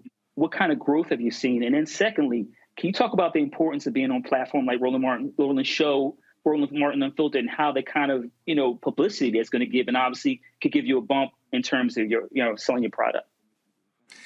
Yes, so I can answer those questions. So we are a new business. We have been out less than a year, so we are just really getting our footing with our online presence. We're prioritizing our distribution to really reach out to retailers who are culturally in line with our ethos, and in the communities that we want to target first, which is our community, such as the community that I'm in Harlem and in Brooklyn, and also in the home of Black Wall Street, which is Tulsa, Oklahoma. So we've started to expand into a lot of local retailers on that level, and it helps to grow their business as well as ours. And plus, we're aligned with that mission, so that also helps us as a growing business. Right now, being on this platform is huge because this platform is about our community, and the products are great. The products are designed to be healthy and to encourage healthy hygiene. But the fact that we do so much to give back to our community, we felt would be a natural marriage to this community of Roland Martin Unfiltered. So we were very excited to be a part of this platform to start to spread some awareness to this community as one of our priority communities within our overall growth plans going forward. All right then. Now, okay, so I have here peppermint sage. I have mandarin rose, and I have rosemary. Is it bergamot? Is that what it is? Good. Yep, you got it, Roland. Okay. All right then. So these are body washes. So do you only have body washes, or do you also have for hair? So we're starting with body washes. Our goal is to be universally essential. So we wanted to be able to have an approachable product that can be used by the entire family, regardless of race, skin tone. So that's why we started with the body washes. So how many different body washes do you have? Right now we have a very tight line of 3 body washes. So these 3 right here? Yes, you have them. Got it. Okay. All right then. So, and these are, you said $12.95? $12.95. We are offering a special promotion for your listeners and viewers, Roland. If you use the code RMU for Roland Martin Unfiltered, RMU15, your viewers will be able to receive a 15% discount on the purchase of the products on ingoodconsciencecare.com. All right then. So again, folks, go to ingoodconsciencecare.com. Use the promo code RMU15. And so look, this is precisely why we created the marketplace segment to feature Black-owned businesses, people who are doing phenomenal things, and so we certainly appreciate it. And to the staff, stop, go buy your own. Don't be trying to sit here and try and, no, Brittany, you take your ass, go buy your own. Don't be trying to sit here. I see that they try to like place dibs on stuff that comes through here. Y'all know I'm the boss. It's like daddy get the big piece of chicken. What's wrong with y'all? All right, Jerome, we appreciate it. Good luck with this, and it's great that what y'all are doing. That's all of your social media. Again, folks, ingoodconsciencecare.com. Instagram is In Good Conscience. Facebook is In Good Conscience. Y'all be sure to share that information as well. We appreciate it. Thanks a lot. Thank you so much, Roland, and thank you to the panelists for your questions. All right, then. Thanks so much. All right, let me thank Larry, Avis, and Mustafa for being here. Thank you so very much, folks. It was a grand day. Hey, tomorrow I'll be broadcasting from Birmingham. We're traveling there for the SWAC Media Day. That's taking place on Thursday, but I'll be there a day early. So looking forward to being in Birmingham tomorrow to do Roland Martin Unfiltered. We got a lot of fans there, and so can't wait to see them there as well. So, and just so you know, Deshaun, our driver, we rented the SUV. I drove it down yesterday. All of our gear. We left a lot of our gear there in Birmingham because that was about 15 minutes from where the accident took place with our Sprinter. And so my production guys are down there going over a lot of the gear that we left to get it back here. And so again, everybody's safe and sound. We, of course, I am having conversations right now. And so just so y'all know, again, y'all know how we do. This is a marketplace segment. Y'all need to know. Y'all need to know what we're doing, and so I did not know this until after we had purchased our Sprinter in December 2020. But a homegirl of mine, Windsor Barbie, I knew Windsor in Dallas, and she actually is the only black upfitter company and the only female upfitter company in the country, and so. The new Sprinter that we are actually having designed and built is going to be with the only black-owned upfitter company in the country. See, I told y'all, this is why I don't care about our haters. What we try to do here is spend our resources that you provide us with African-American businesses, because we believe in practicing circulating the dollar. That's what we do. And so she and I were talking last year, and she said, Roland, you didn't know I had an up company? I was like, no, Windsor. Out of all the conversations we had, you never kind of mentioned that. And so we were actually having a conversation about some different stuff. Then, of course, the accident took place. And so I have been in conversations with her. She works closely with Mercedes-Benz. And so just y'all need to understand, when you are giving, a lot of y'all have been contributing for us for our new Sprinter, which we use for our live productions. We are purchasing that. We are building that and purchasing it from the nation's only black-owned upfitter and the only women-owned upfitter in the country, and that's my girl, Windsor Barbie. And so again, that's why your support is critical. And so y'all understand, when you are assisting us with these type of segments and we're helping black businesses, that's what we're doing, and that's exactly what's happening right here. And so we can't wait by mid-September or late September to be in possession of our new Sprinter, and we'll let y'all know exactly how it is going. Don't forget to support us in what we do, folks. I told y'all what's happening with Facebook. I already sent them an email like, yo, what the hell's going on? But our goal is this here, y'all. Our goal is not to be on Facebook, YouTube, Twitch, Instagram, LinkedIn, TikTok, all platforms. We would rather drive everybody over to our platform. That way, we're driving all of the viewership right there. And so please download. We haven't even hit 50,000 downloads. I really want us to get 100,000 by the end of this year. So I need you to share, tell everybody about this here. And so again, Apple phone, Android phone, Apple TV, Android TV, Roku, Amazon Fire TV, Xbox One, Samsung Smart TV, and of course, if you want to contribute to our Bring the Funk fan club, hey, our goal is very simple. We want 20,000 of our fans contributing on average $50 a year. That's $4.19 a month, 13 cents a day. Nobody else is doing what we're doing. It's a whole bunch of people out here running their miles, calling themselves new black media. All they're doing is trashing other people. Nobody's delivering the kind of content that we're doing, but you're just not getting just this 2-hour show. You're getting Faraji Muhammad's 2-hour show. You're getting Greg Carr's weekly show, Deborah Owens' weekly show, Jackie Hood Martin's weekly show, Stephanie Humphrey's weekly show. You're getting our bi-weekly Rollin' with Rollin'. We're gonna be featuring Damaris Lewis, dancer and actress that debuts tomorrow. She was, of course, longtime dancer with Prince. She's a phenomenal conversation that we had with her. And so you're getting all of that. And so I'm purposely not charging a subscription fee because a lot of our people can't afford that. So that's why we're making this thing what it is. And I love the haters who are like, yeah, you begging black folks for money. But you know what? I ain't never heard them say NPR begging for money. Y'all know NPR does donations every single year. I ain't never heard that. I've never heard them say that ESPN Plus, which charges people, Disney Plus, HBO Max, Hulu, Netflix, Peacock, Discovery Plus, BET Plus, all those folks are charging you a monthly fee for the content. We're not doing that. We're purposely leaving it open this particular way. And so somebody said a telethon, y'all, we don't need a telethon. We do this every single day. This is the telethon. So if y'all want to support us in what we do, please, and what I love about y'all, I told y'all up front that if we had to send hats and shirts and all kind of stuff, all the kind of swag, all that stuff costs money, which is really money you're spending. We said no. Every dollar you give goes back into the show, and so you're actually seeing what we are doing. You're seeing how we are spending the resources. That's why I'm very open and honest with y'all. And so if you want to be one of our contributors, again, we asked for 50. I got some people who have given a lot more.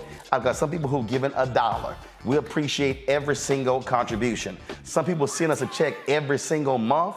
Some people say, hey, this is all I got. Y'all, we treat everybody the same. We appreciate every single dollar. So check or money order.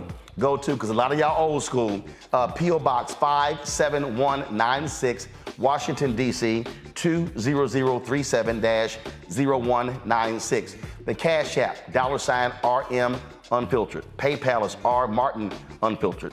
Venmo is RM Unfiltered. Zelle, Roland@RolandSMartin.com. That's it. I'll see you tomorrow from Birmingham, Alabama.